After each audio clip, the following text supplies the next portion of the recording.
brings me round again to find I'm not the man they think I am at home. Oh, no. Welcome back into this Wednesday morning. Angela Ashworth, I Love Learning ASL. About 6.5 months ago, we were talking about an upcoming opportunity that you were presenting to Grafton, and now you're back again. And so is Drew, and Drew will be joining us in a couple of moments right after Angela. But this is really cool, a brunch edition of I Love Learning ASL. Angela, how are we doing? I am doing great. How are you today, CJ? Rolling with the punches. So, disclaimer, I just came back. Home Depot messed up the delivery for my water heater, and I had to deadlift this water heater 2 houses over to my house. So you're sore now. Sore, but I know that our chat will make me feel better. Yes, and sign language helps you to exercise those muscles. So maybe we should teach you some sign language today, CJ. I think so. I could have used it then.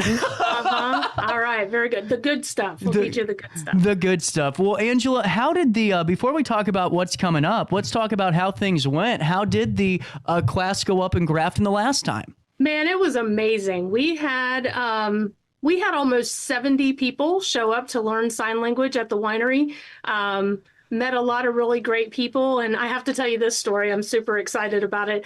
Met a couple named Cindy and her husband, Craig, and during the Sip and Sign event, they shared with me that they had a nonverbal grandchild. Well, so it kind of sparked my love for what I had started the scholarship fund for. If you remember last time I was on, we talked about the I Love Learning ASL Scholarship Fund, which helps to provide free and reduced classes for families that have either deaf, hard of hearing, or nonverbal children. So Craig and Cindy that live right there in your area were gifted some free American Sign Language classes in order to help their family begin the process of learning sign language. And they have continued on in the group classes that I also teach, along with a couple of other people that we met up there as well. So I was able to gift a scholarship to some people from your area. That's incredible. Yeah, well, it went great. Well, and that's what I think is so important about this, and that's why every time you say, hey, I got something going on, you're in, because what you teach is really invaluable. Every child, every individual should feel, like they're heard, regardless of communication barriers. And just to hear that testament about, 2 grandparents that go and they want to get, more versed in it to be able to communicate with their grandchild, that to me is the most invaluable hair-raising moment of what you do. Yeah, and it was, the event itself is designed to kind of introduce you to sign language.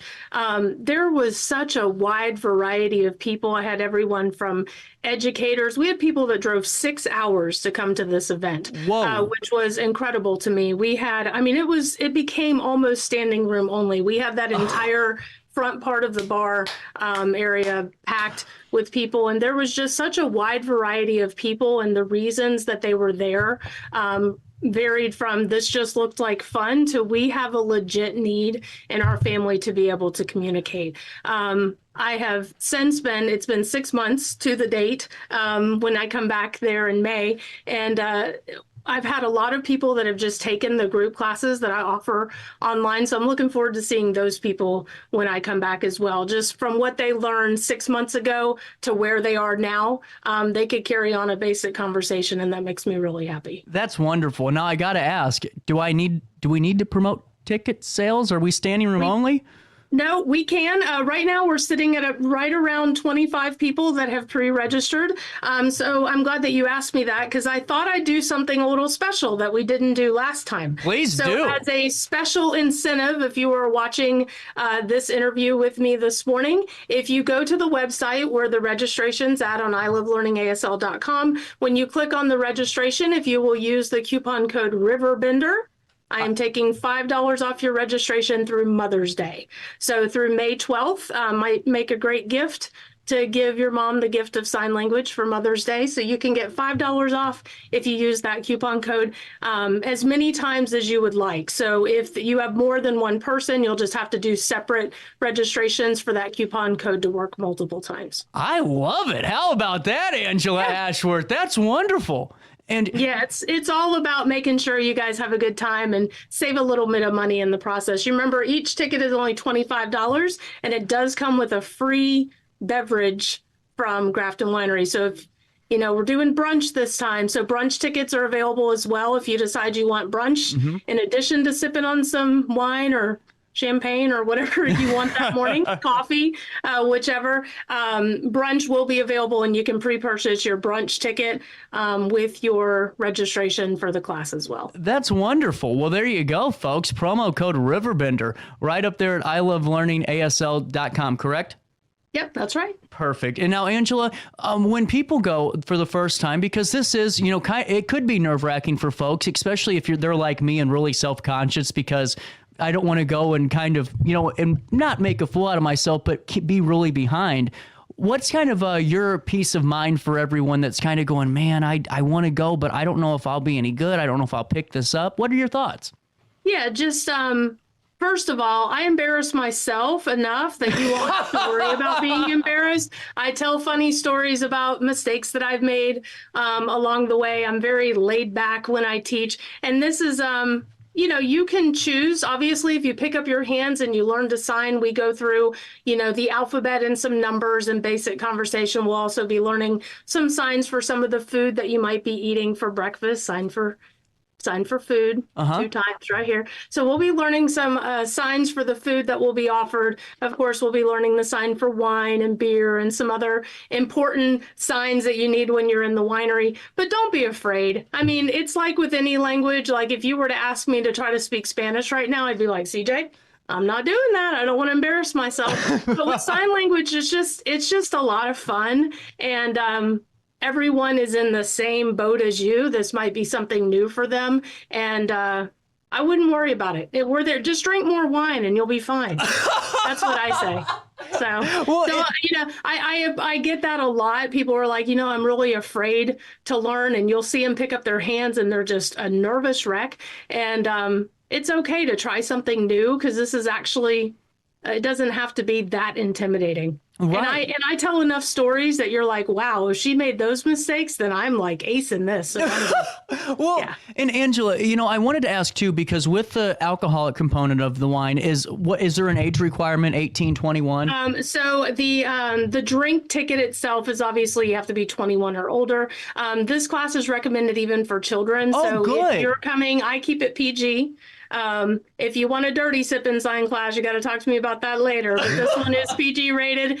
So ages really from 8 to 10 years old, they'll be able to enjoy this as well. And there is a children's price available for you to not have to pay that full $25 if you're bringing a child. That's really cool. And, Angela, what I think is really great is what you just said, and we talked about this last year too, or not last year, 6 months ago, is the fact of the matter is this is for everyone to learn. You don't have to be this encyclopedia of knowledge to go in and, change the world. You can just go like me. I probably have an IQ of maybe 90, and I'm going to go and, I can go in and I can learn, just no different than a child. And, take me through your experience with working with children, because I think this is crucial with school going on and, not being able to communicate with some students or making them feel like they're welcomed a part of that environment. Take me through how important it is to really instill that into children.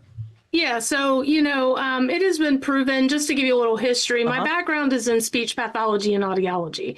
So I worked at the Georgia School for the Deaf for right about 11 years. I was a speech pathologist there. And it has been proven whether you are hearing or you are deaf, it will increase your first language. So hearing children, even if you are born hearing and you learn how to sign, there's a part of your brain that it's much harder for vocalization to happen. So if you're signing, even as a baby, that's why they talk about baby sign language, right? So children can learn to sign at 5, 6 months old. They don't have the ability to be able to put the sounds together, but they can certainly learn how to sign milk or help or please or thank you or things like that. And so if you're teaching your children, even if they're hearing when they're babies, it has been proven that it will make English, which is most likely their first language, improved. And so you will have higher test scores, higher reading, and less frustration with children. Now, when you add in that component of having a hard of hearing or a deaf child, they're automatically having to learn two languages. There is not a written component of American Sign Language. So these children that are deaf and hard of hearing are expected to be able to read just like you and I do in English. They take all their tests in English. Everything is delivered to them in English, the written part. Yeah. But they also have to be able to communicate and sign. And so working with children from a very young age, they're like sponges, CJ. So if you expose these children to American Sign Language before they can even talk, it's amazing how much the frustration in children is lessened if you give them the opportunity to learn. That's incredible. And Angela, I don't know if I asked you this last time, and it might be a silly question. Is ASL universal? It is not. So ASL stands for American Sign Language.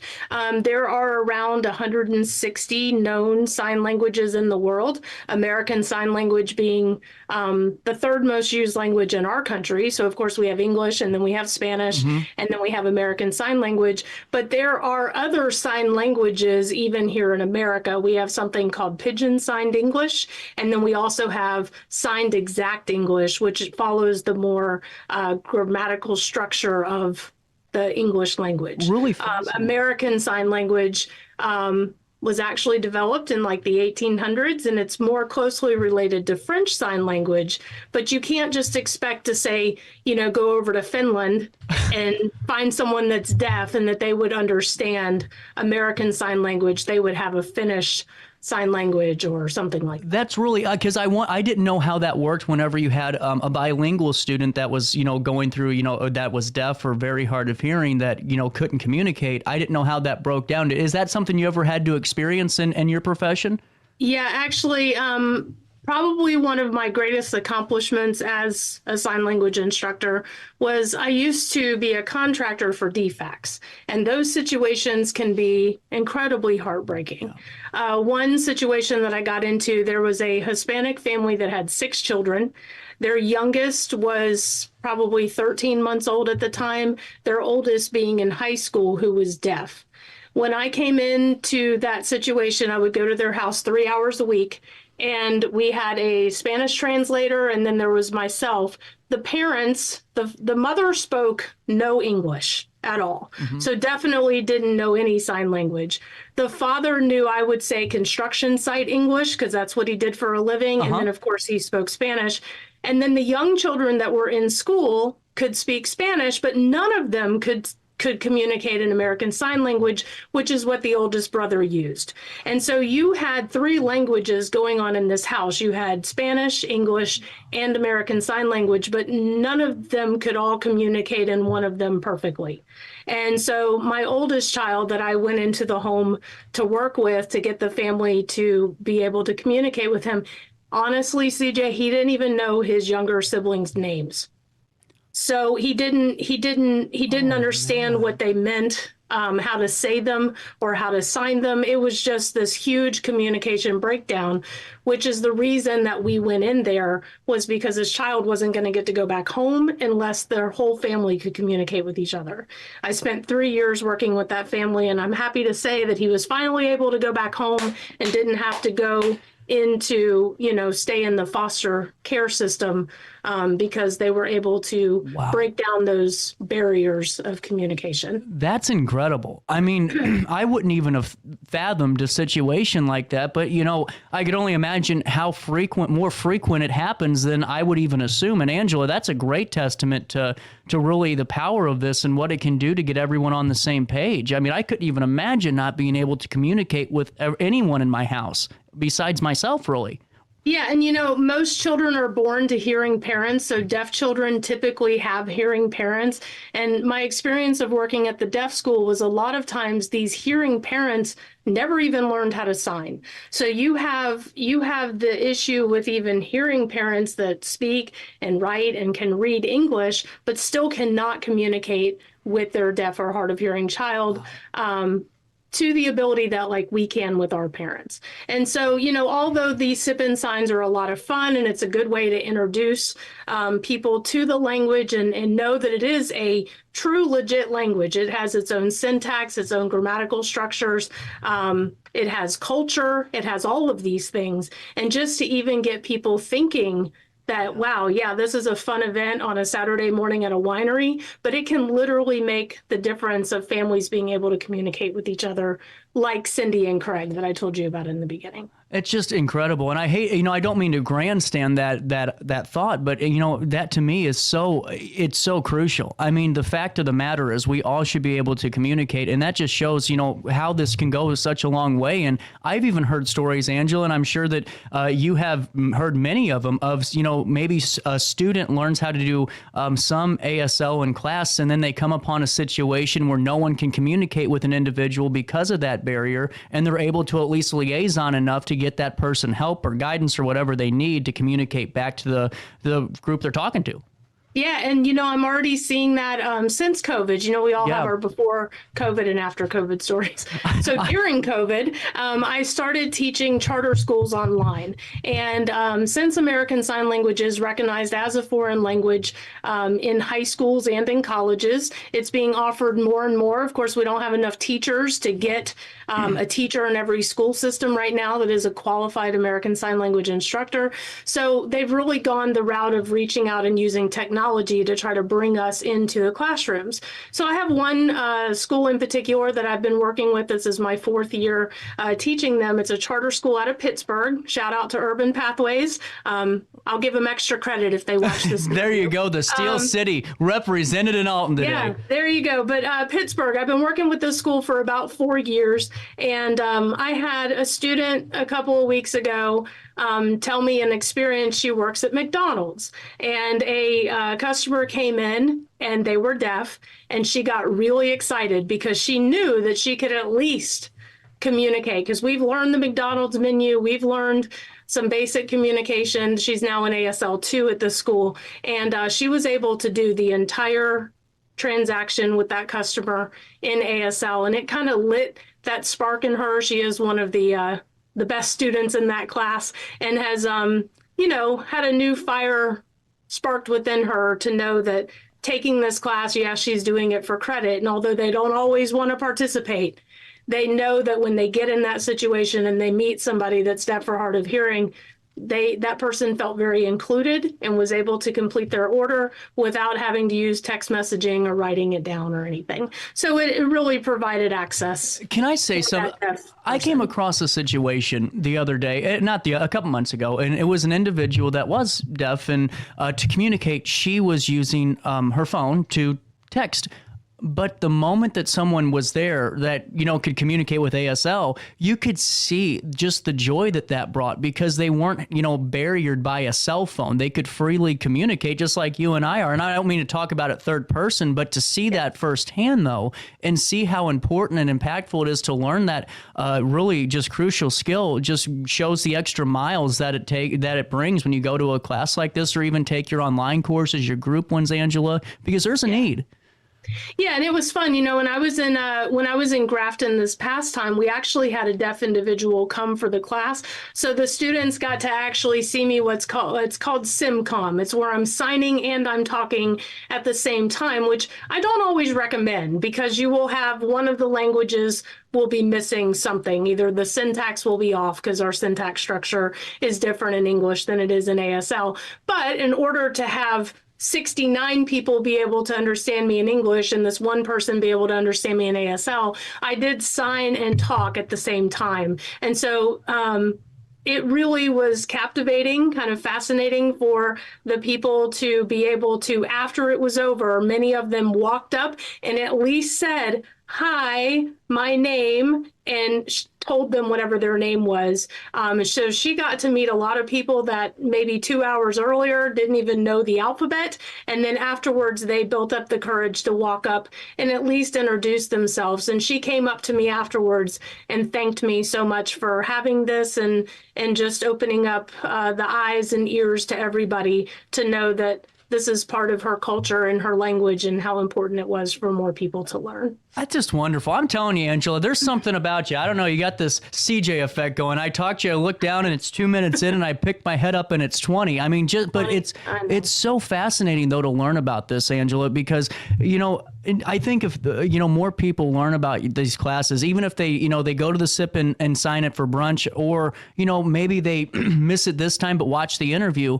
What's the best way for folks to learn more? Let's say they love this class happening at 10 a.m. on Saturday and they're loving it. They want to do more. Is there the best way to direct them to ASL.com? What classes they could kind of sign up for, what they could expect if they want to go further? Yeah, sure. So obviously I don't live there. I'm from the Atlanta area. But that doesn't mean that you can't learn. So I teach on Zoom probably more times than I talk to my family sometimes. I'm always teaching. I shouldn't say that. You'll talk to Drew in a minute. You'll have to ask him how much I teach. But in all seriousness, this is what I love to do. So I've made it accessible. You can reach me anywhere. I teach through Zoom. You can have me for private lessons, just one-on-one. You can join in on a group class that we do in the evenings. And then, when you come to the Sip and Sign, I will also make accessible to everybody a handout that will give you just a lot of resources that are free. It takes money to have private lessons and do group lessons and things like that. And that's not what this is all about for me. I mean, sure, everybody needs money to make the world go around, but really, if I can just provide the access for you to know where to go to look up, some of the best YouTube channels or the best free resources or things like that. At the Sip and Sign, I give away tons of free classes. So pretty much everybody that came to the last one had the opportunity to come and learn at least 4 weeks with me for free. I got very generous. I was having a good time. We gave away all kinds of free classes. What glass of wine was that on? Yeah, I didn't have any wine. I just get high on people learning, I guess. I love it. I was really excited. I gave away the free group classes to the families, and then I just kept on going. I think by the end of the day, I'd given away about 30 free classes because I want everyone to experience this and have that feeling of, wow, I was able to communicate with that person like we've talked about. That is so cool. I will provide free resources for everyone that comes. And of course, messaging me on Facebook or through Instagram or contacting me through the website is the best way if you really are wanting legitimately to learn this language beyond just some fun signs. We can set up a program for you to be able to do that. I love it. Angela, it's always a great time to speak with you. But before I let you go, let's talk about the details again on Saturday. I just got a blurb that says I'm starting with Drew in 5 minutes on my computer. He's ready. He's somewhere up there. I told him to get ready. Well, and I wanted to go over the details again before I let you go. And I just hope you know how much I really do value your time because this is just great every time I talk to you. Thank you. Thank you so much. So Sip and Sign is going to be on Saturday, May 18th from 10 to 12 with brunch. If you would like to add on the brunch ticket, you can do that as well. It's $25 for the adults. And again, that $5 off coupon code through May 12th. If you use the coupon code RiverBender, when you go to register, you'll take $5 off the registration. Knock that down just a little bit for you. And so it's from 10 to 12 on May 18th at the Grafton Winery Vineyards location. No better location either. Angela Ashworth, I Love Learning ASL. You can find out more on her online classes or to learn more just about I Love Learning ASL in general at RiverBender.com today. Angela, thank you so much for your time. Thanks, CJ. We'll talk to you soon. Always. And then I will definitely, I just looked at my schedule. May the 18th, I can at least stop by and say hi. So I will be able to come up this time and get the chance to meet you in person. Perfect. I hope so. I'll put you front and center and let you teach everybody the alphabet. Oh, no. I'm just kidding. That's all. Make you do that. That's always a dangerous opportunity. And Angela, always good chatting with you, and we'll talk again soon. All right. Thank you. See you later. No problem. A quick break. We come back. Daily